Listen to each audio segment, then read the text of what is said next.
दी print के YouTube channel को subscribe करें और ताज़ा अपडेट्स पाने के लिए बेल आइकन दबाएं।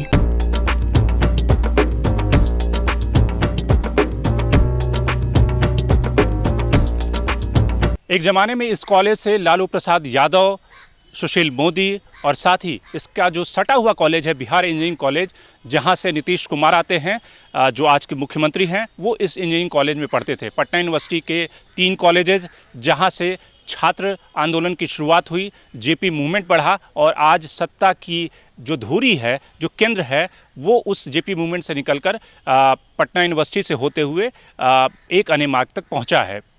लेकिन इतने सालों में बिहार की राजनीति कैसे बदली और ख़ास करके युवाओं की आज जो स्थिति है, जो शिक्षा की हालत है, जो रोज़गार की स्थिति है, उस पे क्या छात्र सोचते हैं, किस तरह से बिहार में एक ये बड़ा चुनावी मुद्दा है एम्प्लॉयमेंट, रोज़गार, शिक्षा की स्थिति, इस पे हम बात करेंगे प्योर पॉलिटिक्स में। मैं हूं शंकर अरिमेश।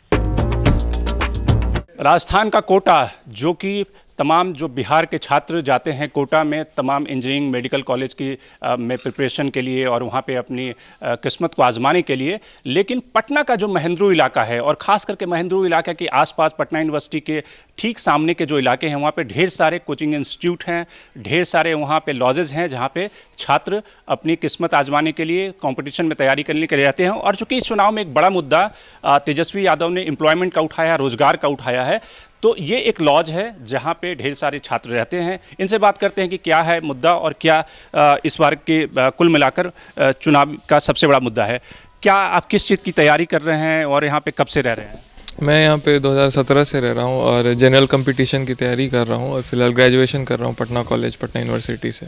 और किस कंपटीशन की आपने बोला कि तैयारी कर रहे हैं? General competition, railway. कंपटीशन का मतलब क्या होता है, ये समझाइए थोड़ा। जी, रेलवे हो गया, एसएससी हो गया, उसके बाद बीपीएससी की भी तैयारी होती है, उसमें आती है जनरली। बस मतलब कि किसी में भी तुक्का लग जाए, किसी में भी किस्मत लग जाए, जी जी जी ज़रूर, चाहे वो बीपीएससी हो, चाहे एसएससी हो, रेलवे हो, कुछ भी। जी जी, सरकारी नौकरी में। जी अच्छा, ठीक है। आपका नाम क्या है? राजीव रंजन। राजीव रंजन जी, कहाँ से हैं आप और क्या तैयारी कर रहे हैं, आप ये बताइए। मैं पटना जिला का ही हूँ। मेरा मूल निवास स्थान बाढ़ है, तो मैं बीपीएससी की तैयारी कर रहा हूँ। बीपीएससी की तैयारी कर रहे हैं? हाँ हाँ। और कब से तैयारी कर रहे हैं? मैं 2017 में ही पटना आया था, उसी टाइम से मैं तैयारी में जुटा हुआ हूँ। अच्छा, तो अभी तक आपने एग्ज़ाम दिया नहीं है? नहीं, एग्ज़ाम दिया है। मैं इंटरव्यू फेस करूँगा और मेंस भी दूंगा इस बार मेंस भी देंगे। और हमारे साथ छात्र हैं, इनसे बात करते हैं। आपका क्या नाम है और क्या तैयारी कर रहे हैं? जी, मेरा नाम विकास कुमार सिंह है और मैं एनडीए का प्रिपरेशन कर रहा हूँ। सबसे पहले तो आपको धन्यवाद देंगे कि स्टूडेंट्स की बात को आप लेने के लिए हम लोग के पास आए हैं। सबसे बड़ी बात है हम लोग के पास कि स्टूडेंट जो हैं बिहार में, उन लोगों के पास तो बेरोज़गारी का मुद्दा है ये, लेकिन सबसे बड़ी बात कि जो गवर्नमेंट है बिहार का, जितने ही वैकेंसी बिहार गवर्नमेंट के द्वारा आता है वह कोर्ट के आसपास ही फंस जाता है। सेंट्रल गवर्नमेंट की बात नहीं करेंगे, सेंट्रल गवर्नमेंट का जो भी एग्ज़ाम है, एनडीए है, एयरफोर्स है, नेवी है, ये टाइमली एग्ज़ाम होते हैं। लेकिन जो बिहार गवर्नमेंट का अभी टीचर का वैकेंसी देख सकते हैं, कोर्ट में घूम के फंस गया है। जो भी बिहार सरकार वैकेंसी निकालती है वो कहीं ना कहीं कोर्ट के आसपास ही रह जाता है। इसलिए इस पे जो ध्यान देगा, स्टूडेंट्स की जो बात मानेगा, उसको सब लोग सपोर्ट करेंगे। ओके, तो आपको क्या लगता है कि कौन स्टूडेंट की बात को ध्यान दे रहा है इस चुनाव में?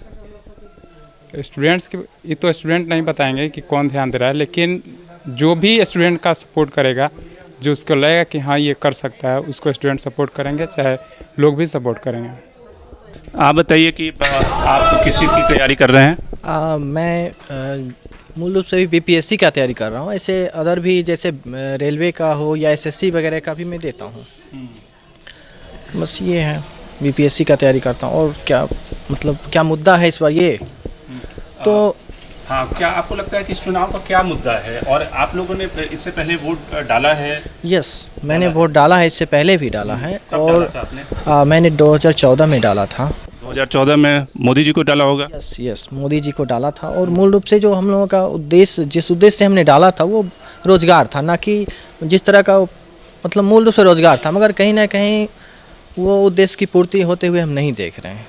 ये है, वर्तमान में रोज़गार का ही मुद्दा मूल रूप से हावी है, इसमें कोई भी इनकार नहीं कर सकता। तो इस चुनाव में किसको वोट डालेंगे? इस चुनाव में देखिए आरजेडी को वोट डालेंगे। क्यों, ऐसा क्यों भाई? ऐसा इसलिए क्योंकि जो रोजगार का मुद्दा कहीं ना कहीं हर पार्टियां कर रही है, मगर बाकी पार्टियों में एक अविश्वास झलकता है।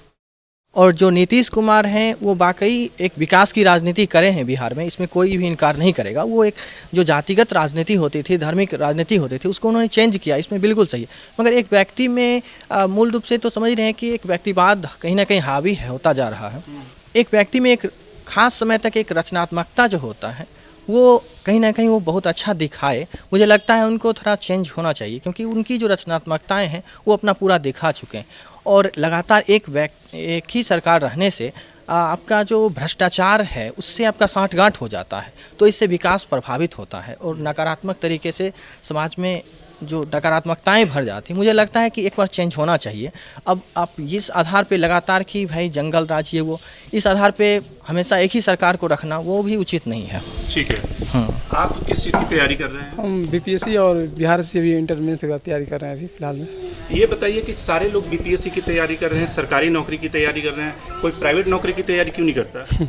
ऐसा है क्या कि तैयारी तो सब लोग करते हैं कि कोई पहले जॉब मिल जाए, क्योंकि ऐसा नहीं प्राइवेट या सरकारी। बिहार में कोई प्राइवेट जॉब में कोई इंटरेस्टेड नहीं है, जाना ही नहीं चाहता, इसकी क्या वजह है? यहाँ वेतन बहुत कम दिया जाता है, 5 से 6 हज़ार। किसी भी अगर अच्छे मतलब कोई अच्छा संस्थान में जाए फिर भी 5 से 6 हज़ार ज़्यादा नहीं मिलता है। और लेकिन सरकारी में क्या है कि जो भी मिलता है तो 30 से ऊपर मिलता है, तो सोचता है कि नहीं ज़्यादा वेतन है तो भाई सरकारी की तैयारी किया जाए। बोलूँगा सरकारी नौकरी पे मैं सर, सरकारी नौकरी की तरफ बिहार में इसलिए रुझान रहता है क्योंकि उसको समाज में सम्मान के प्रतिष्ठा से जोड़ दिया गया है। सरकारी नौकरी को इस कारण से लोग उसमें जाना चाहते हैं, क्योंकि मैं देखता हूँ कि पैसे की बात है तो ऐसा नहीं है, क्योंकि प्राइवेट में भी कई ऐसे लोग हैं जो जुड़े हुए हैं और काफ़ी अच्छा अर्न कर रहे हैं, कमा रहे हैं, लाखों में उनके पैकेज हैं, मगर फिर भी उनको वो समाज में वो सम्मान नहीं मिल रहा। इस सम्मान और प्रतिष्ठा के लिए लोग सरकारी नौकरी की तरफ जाते हैं, मेरा ऐसा मानना। आपका ऐसा मानना है?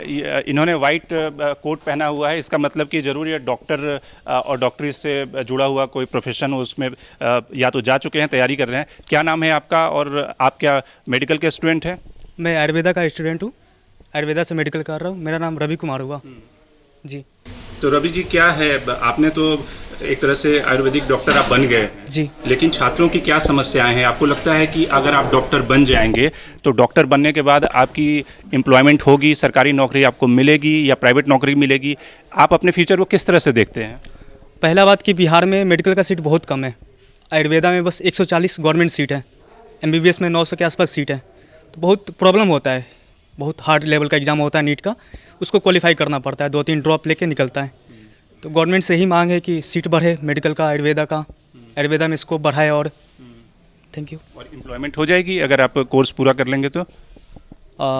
अभी तो लग रहा है कि हो जाएगा। कॉलेज से बताया गया है कि ये रास्ते पे चलना है, फिर गवर्नमेंट जॉब लग जाएगा, या फिर प्राइवेट में भी ऑप्शन है।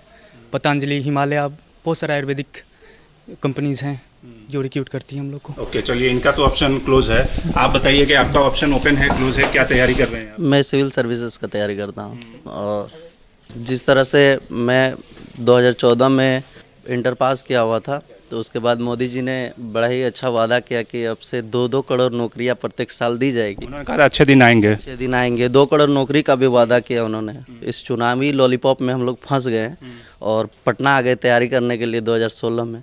फिर मैंने SSC रेलवे की तैयारी की, देखा कि उसमें SSC स्कैम हुए, रेलवे की नौकरियों में बहुत डिले होने लगी। तब मैंने अपना मूव कर लिया और मैं सिविल सर्विसेज की ओर आ गया। पर इधर भी कुछ खास इम्प्रूवमेंट नहीं है, इधर भी वही लाल फीताशाही ही दिखती है। आप ये बताइए कि क्या है रोजगार की समस्या, और आप लोग किस चीज़ की तैयारी कर रही हैं और कितने सालों से तैयारी कर रही हैं? क्या आपको लगता है कि इस चुनाव में रोजगार एक बड़ा मुद्दा है? देखिए, मैं तो यहाँ प्रिपरेशन कर रही हूँ BPSC के लिए, लेकिन जहाँ तक रोजगार की बात है, अभी कोविड को लेकर रोजगार का मतलब बहुत स्तर उसका बहुत नीचे हो गया है, क्योंकि कोविड से पहले हम लोग को एक न्यूज़पेपर आता था मंडे को, हाँ, रोजगार करके पूरा फाइल करके एक न्यूज़पेपर में ही आता था, लेकिन अब वो नहीं आ रहा है, बंद हो चुका है, जिससे हम लोग को कुछ पता नहीं चल रहा है कब क्या मतलब वैकेंसीज आ रही हैं। वैकेंसीज आ भी नहीं रही हैं अभी कोविड को लेकर, तो ये रोजगार में थोड़ा प्रॉब्लम हो रहा है हम लोग को, स्टूडेंट्स को। नहीं, आप जो BPSC की तैयारी कर रही हैं, तो आप सिर्फ BPSC की तैयारी कर रही हैं या कुछ और भी तैयारी कर रही हैं सरकारी परीक्षाओं की? और एक मुझे बताइए कि बिहार में सारे जो लड़के लड़कियां हैं वो सरकारी नौकरी में क्यों जाना चाहते हैं? मैं तो सिर्फ BPSC की प्रिपरेशन कर रही हूँ अभी, और ये गवर्नमेंट जॉब में इसलिए ये ताकि गर्ल्स के लिए गवर्नमेंट जॉब काफ़ी कंफर्टेबल रहता है, इसलिए हम लोग गवर्नमेंट जॉब के लिए प्रीफर करते हैं। आप क्या तैयारी कर रही हैं? मैं बीपीएससी की करती हूँ और एसआई का भी दे रही हूँ। एसआई क्या होता है? दरोगा, सब इंस्पेक्टर। तो सब इंस्पेक्टर के लिए तो दौड़ना भागना भी होता है, फिजिकल होता है, वो करती हैं आप? पिछले साल मैं मेंस क्वालिफाई की थी, बट हाइट में मेरे डिस्क्वालीफाई, क्योंकि 1 सेंटीमीटर हाइट थी। बट अब न्यू जो वैकेंसी आई है उसमें 1.55 हाइट किया गया है। बट ये था कि उस टाइम भी बहुत ज़्यादा लड़कियों के द्वारा आवाज़ उठाया गया था कि सारे स्टेट में 1.57 से 1.55 से नहीं, और मतलब यहाँ पे एक्यूरेसी 1.55 से ज़्यादा 1.57 से ज़्यादा लड़की, क्योंकि एक तरफ बंगाल पड़ता है, एक तरफ नेपाल पड़ता है, एक तरफ झारखंड, तो यहाँ पे लड़कियों का हाइट उतना ज़्यादा नॉर्मली मतलब लंबी होती नहीं है, तो जिसके कारण मेरा क्वालिफाई नहीं हो पाया। फिर भी बहुत ज़्यादा ये आप सुने होंगे कि मतलब एसआई वाले के लिए कितने ज़्यादा मतलब धरना हुआ था, बच्चे लोग बहुत ज़्यादा उग्र रूप से किए भी है, तो जिसके कारण अब 1.55 हुआ है, तो अब नेक्स्ट टाइम वो हो सकता है। यूपीएससी की भी प्रिपरेशन करती हूँ मैं। आपने इससे पहले वोट डाला है, और डाला है तो किसको डाला है, और इस चुनाव में किसको वोट डालेंगी? सबसे पहले तो रोज़गार, क्योंकि बेरोज़गारी की बहुत ज़्यादा बेरोज़गारी बढ़ गई है, जिसके कारण तो मेरा बहुमत तो उसी को जाएगा जो रोज़गार को बढ़ावा देंगे, जो बेरोज़गारी को दूर करे। और वो कौन है? वो कौन है तो सर अब क्या बताए सर, स्टूडेंट हो गए, क्या नाम लूँ? आप क्या तैयारी कर रही हैं, और क्या है आपको लगता है कि इस चुनाव का सबसे बड़ा मुद्दा क्या है, कैसे किसको जीतना चाहिए? नीतीश कुमार के बारे में कहा जाता था कि सुशासन बाबू हैं और एक डेवलपमेंट की छवि उनकी थी, तो आपको लगता है किसको आप वोट डालेंगी?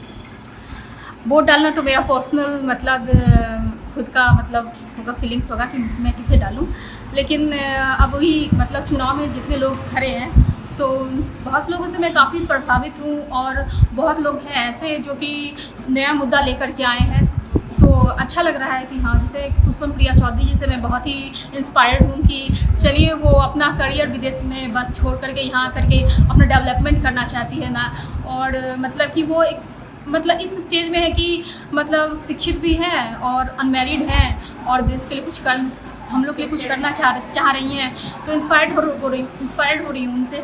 बेसिकली कहा जाता है कि वो मतलब पॉलिटिकल बैकग्राउंड से है, तो बहुत सारे पॉलिटिकल बैकग्राउंड से बहुत सारी लड़कियां हैं जिनके फैमिली बहुत अच्छे फैमिली से बिलोंग करती है, लेकिन बिफोर मैरिड उनका कोई करियर नहीं है पॉलिटिक्स में, लेकिन इनको मिला है कि हाँ चलिए कि ये पॉलिटिकल बैकग्राउंड से है तो कोई मैटर नहीं करता, लेकिन ये बैकग्राउंड दे रही है लड़कियों को भी कि मतलब बिफोर मैरिज भी मतलब वो पॉलिटिक्स में भी अपना करियर बना सकते। तो मुझे लगता है कि अगर मैं मतलब अगर इस फील्ड में जाती हूँ, या फिर मैं पॉलिटिक्स में भी जाती हूँ, या फिर मैं गवर्नमेंट सेक्टर में जाती हूँ, तो मुझे एक प्लेटफॉर्म मिलेगा खुद को इन्हांस करने का, साथ ही साथ मेरे अपने सोसाइटी बच्चों को मतलब लड़कियों को। मेरा तो मेन मुद्दा है कि रोजगारी के साथ स्त्री नारी शिक्षा और उनका डेवलपमेंट होना चाहिए। तो चलिए, आप नारी शिक्षा आप इनसे बिल्कुल, आप बताइए क्या है आपके इरादे, किस चीज़ की तैयारी कर रही हैं, क्या करेंगी? यूपीएससी का मैं मतलब फिलहाल शुरू किया है तैयारी करने के लिए। अब फिलहाल यहाँ पटना में आई हुई तो SDM बनना चाहती हूँ, मेरा सपना SDM बनना है।